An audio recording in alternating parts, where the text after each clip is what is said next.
Right, moving on now. We're still on page 4, but we're moving on to step number 6, and that's the building of the rear differential. So we're going to need a couple of these bags here. We'll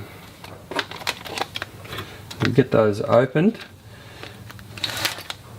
First thing you're going to notice is there's actually quite a bit of flashing on these diff gears, which is going to need to be removed. We don't want any of these little bits hanging off the side, so we want to neatly trim that, and the same with the little planetary set here as well. So we can probably just go and snap most of these pieces out of their frame, and then we'll give them a neaten up just with the X-Acto or hobby knife.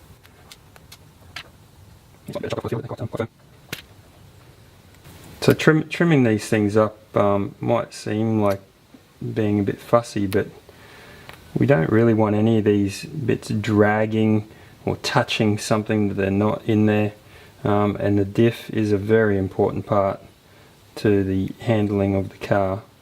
So you want to pay fairly good attention to getting rid of some of these little flashing marks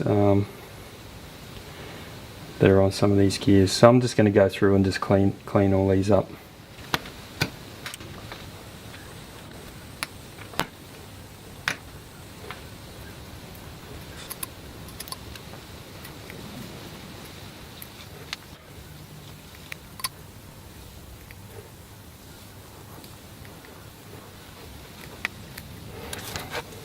Alright, so they're all sufficiently cleaned up now. Let's have a look in this bag. So we've got the actual diff housing,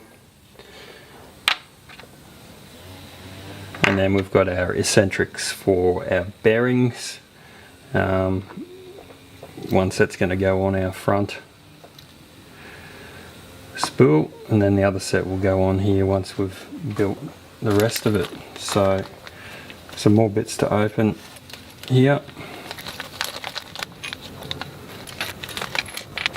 Really nice lightweight outdrives, been machined with a flat just to take away any unnecessary weight that we don't need. Beautiful gear set. Just very much like a nylon, so the nylon components generally glide together when they mesh really nice, so it's going to give us a nice smooth diff action. We've got an O-ring to seal the oil and a gasket as well, just to be doubly sure, and then some O-rings that seal the oil for the outdrive. Okie dokie. The other part that we are going to need is the cross joint, and I'll just clean that up as well.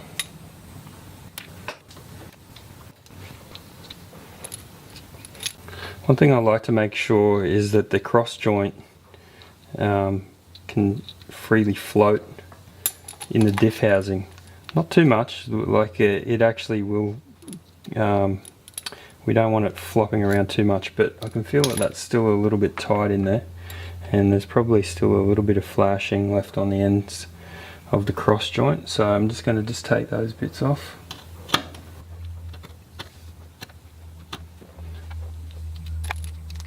And that actually feels better there already. So now it's nice and freely moving around in its housing. Okay, so what we're going to need is a little bit of silicone oil, or you can use some grease. I prefer my own blue ceramic grease that I've got here. So what we need to do is just give a very light coating on our outdrive, and probably best not to actually use steel to touch that aluminium. It is coated, so we don't want to scratch that up. I'm going to slide that in there and just make sure that it's nice and free. If it is tight in there, just have a look and make sure that there's no pieces of moulding or something like that still caught in it. And that one's gone in and it's beautiful as well. Next we're going to be putting in the O-ring. And again, manual says to use a bit of silicone oil. I'm just going to use a little bit of this ceramic grease again. Get the seal in there. Same for the other side. Again, we don't want to scratch the aluminium, so I'm just going to use a piece of plastic just to push that O-ring down in there. Okay, so next we need to put our washers in, and again I'm just going to give it just a light smear of grease like so, and then we're going to put in one of our pins, and then on top of that we'll go one of our gears. I'm just going to put a little bit of grease behind that as well. That's that side. So we just need our washer.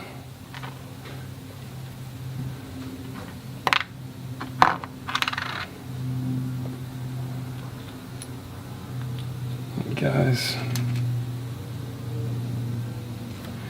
And then you'll notice down in the actual bottom of the housing, one of these deep slots actually has an extra little piece machined out at the bottom. That's so that you can get this pin in. So that's the only side you'll be able to get that little guy in from. So just work it into position.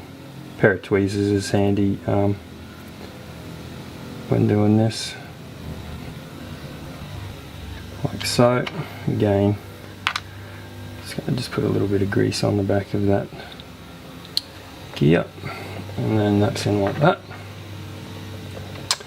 Now comes the planetary set. So I've got a bit of grease on my fingers there already. I'm just going to put a little bit more. Let's give it just a little light coat of grease, and just check that these gears spin nice and free when you put them on. If there's any sort of tightness or anything like that, then you just need to have a bit of a look at what's going on there. Again, with the shims, one behind each gear, so just a little coat of grease on those gears. Then we're just going to make sure that it all fits in there nice and sound, and everything looks hunky-dory in there. Okay, so next we're going to fill the diff with oil. Now I'm going to be building multiple diffs up, and just from experience, you want to stick with one brand of oil. What you'll find is there will be variations between different brands, and let's say you put 4K of one brand in a diff, you could build it with 6K of another brand and it will have the same feel. So it's important to keep that consistency throughout your build. I'm going to be building 4 diffs up, and I'm going to start with 4K. The kit has 3K standard, although I know that the track that I'll be running on predominantly to start with has a fair amount of traction, and it's quite a large open flowing track. So I'm just going to start with some 4K. I'm a big believer in the Aromax. It's always really consistent, it's priced really well. I've got all this through Michael Sherman at Speedy RC, and he always does excellent pricing and carries all the excellent gear that us racers want. So the other thing with building a consistent diff is making sure that you have the same amount of oil in all your diffs. If you overfill or underfill, you're definitely going to get some sort of aeration of the oil, and that will give you variances in the actual feel of your diff as well. So I'm just using the Aromax 4000 to start with in this diff, and then I'll build some more diffs up with some other varying oil weights. So I'm just going to start by just getting a decent amount of oil in here.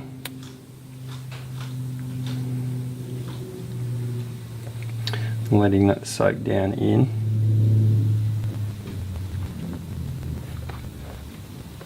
And the manual says that we want to fill the diff just to the top of the cross pin. So what I'm going to do is I'm just going to zero my scale, put that on that. So at the moment we're at 9.6. Again, this is the first time I've built one of these kits, so I'm going to be taking note of the weight of my diff so that with the other diffs that I build I can keep that consistency throughout.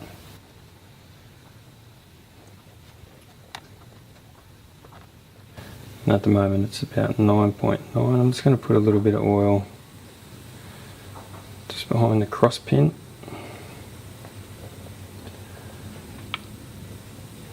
And so that's reading 10 grams exactly. So from now on I'll be noting that down, and then any other diffs that I build up, whether they be thicker oil, thinner oil, I know that 10 grams, and that's the number that I'm going to be looking for.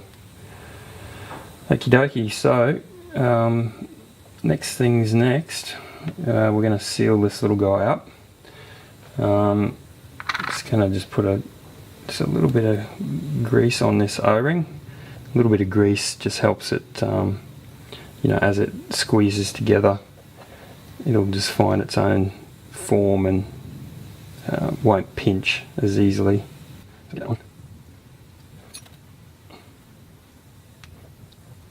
So some guys will they'll sand this flat. I'm going to just try it again. This is the first time I've built the kit. If I do have any leakages or anything like that, then I'll come back and we'll readdress those issues. But for now, I'm just going to build it as per standard. And then we've got a gasket.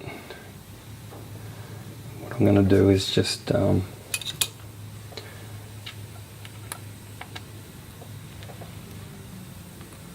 to put these screws. I'm just going to get a couple of these started so that our gasket doesn't end up in the wrong position.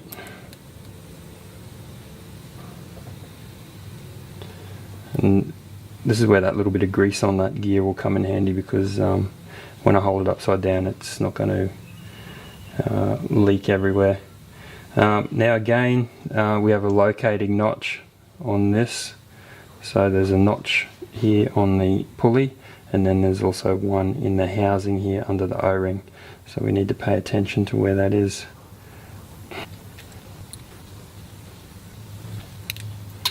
Like I talked about earlier, we've got multiple screws going into this, so we're just going to do them up in an even sort of way, so we'll get them almost all the way home and started. Finish it off by tightening them down completely.